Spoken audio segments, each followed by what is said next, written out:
విరాట్ కోహ్లీ ఎప్పుడు ఎస్ఆర్హెచ్లోకి వచ్చిండు, orange Jersey వేసారు. అట్లా కొనాల్సిన ఏమైనా ఉంటే కొనుక్కొని మళ్ళీ మనం బస్ స్టాండ్కి వచ్చేయాలి. ఇప్పుడు మొదలైతే మనకు అసలైన టార్చరు. ఈ బస్సు ఎక్కేటోళ్ళకైతే అస్సలు బుర్రే ఉండదు, చెప్తున్నా కదా. బస్సులు కింద నుంచి పైకి వచ్చేటప్పుడు ఫ్రీగా వస్తాం, ఖాళీగానే ఉంటాయి, మంచిగా ఎక్కుతారు. కానీ పైన బస్సులు కిందికి పోయేటప్పుడు లోపల నుంచి దిగేటోళ్ళని దిగనేరు, బయట ఉన్న లోపల ఇవ్వడానికి ట్రై చేస్తారు.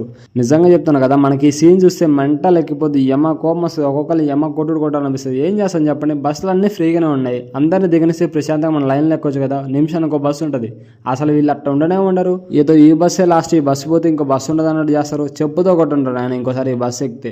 ముందే చెప్తాను, ముసలోళ్ళు, చిన్నపిల్లలు, ప్రెగ్నెంట్ లేడీస్ ఇట్లాంటి వాళ్ళు ఎవరైనా ఉంటే అస్సలు ఆ బస్సు ఎక్కకండి. వీలుంటే మీ దగ్గర ఓపిక ఉంటే ముసలోళ్ళు కాకుండా ఎవరైనా ఉంటే ఎక్కలేస్తాం మేము మెట్లు అనుకుంటే ఒక పావు గంటలో వచ్చేయచ్చు. మంచిగా ప్రశాంతంగా గుడి వెనకాల పక్కన వచ్చి మెట్లుంటే ఎక్కువ వచ్చేయండి. దర్శనం కోసం వెయిట్ చేసిన దానికంటే ఆ బస్సు ఎక్కినప్పుడే ఎక్కువ అలసిపోతాం. కిందికి వచ్చి అవును తిన్నాం అనుకుంటే రేట్లు మాత్రం దారుణంగా ఉంటాయి, టేస్ట్ మాత్రం వరస్ట్గా ఉంటుంది. అందుకని కొంచెం ముందుకు వచ్చి ఒక టిఫిన్ బండి దగ్గర తిన్నాం, కొంచెం బాగానే ఉంది. పక్కన ఉన్న 2 అరటిపండ్లు తింటే సెట్టిగా తినంగానే ఒక 5 నిమిషాలు రాకుండా చక్కగా స్వర్ణగిరికి జర్నీ స్టార్ట్ చేసినాం. డూడు పాటలు పెట్టుకొని నువ్వైనా బాగుండు.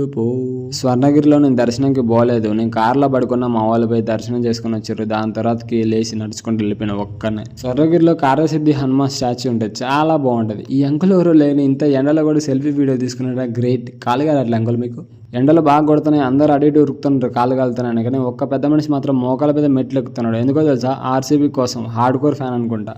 ఈ అన్నం చూసాక నాకు ఒకటే అనిపించింది, ఆర్సీబీకి ఇట్లాంటి ఫ్యాన్స్ కూడా ఉంటారా అంటే. ఈ తలకాయలేని ఎదవాళ్ళని చూసిన తర్వాతకి ఇట్లాంటి వాళ్ళని చూస్తే నాకు నమ్మబుద్ధి కాలే. ఏం చేస్తాను చెప్పండి. జస్ట్ ఆర్సీబీ ఫ్యాన్స్ కాదు, ప్రతి ఒక్క టీం ఫ్యాన్స్కి, ప్రతి ఒక్క సెలబ్రిటీ ఫ్యాన్స్కి చెప్తున్నా, మీకు అభిమానం ఉంటే అన్నదానం చేసుకోండి, రక్తదానం చేసుకోండి. అది చేత కాకపోతే ఎనలాగా మోకాల మీద మెట్లు ఎక్కండి, అంతేలే. కానీ రోడ్లకి ఆగమాగం చేయకండి నాయన. అట్లా వెంకటేశ్వర స్వామిని దర్శనం చేసుకుని మనం బయటకు వచ్చిన తర్వాతకి శ్రీ మహావిష్ణువు వాటర్లో పడుకున్న స్టాచ్యూ ఉంటుంది, ఎంత బాగుంటుందో. ఆ విష్ణుమూర్తి పొద్దున పూట కంటే నైట్ టైం 2 మెరుస్తాడు, చూడడానికి చాలా బాగుంటాడు. నైట్ టైం ఎప్పుడైనా వచ్చినప్పుడు ట్రై చేయండి. అట్లా మన దేవుడి దర్శనం మొత్తం అయిపోయిన తర్వాత అటు ఇటు తిరిగి బాగా అలసిపోతాం కదా, ఆకలిస్తుంటుంది. మనం ఎక్కడే భోజనం పర్లేదు, గుడిలోనే అన్నప్రసాదం పెడతారు బ్యాక్ సైడ్, అక్కడే బాగుండి రోజు పెడతానే ఉంటారంట. ఫుడ్ కూడా మంచిగా ఉంది. తిని హ్యాపీగా ఫ్రెండ్స్ తోటి మళ్ళీ రిటర్న్ ఇంటికి వెళ్ళిపోండి జాగ్రత్తగా. మీరు ఎప్పుడైనా ఫ్రెండ్స్ ఇట్లాంటి ట్రిప్ వేసిర్రా, వేస్తే కామెంట్ చేయండి. ఉంటాను, బాయ్ బాయ్. ఓం నమో వెంకటేశాయ.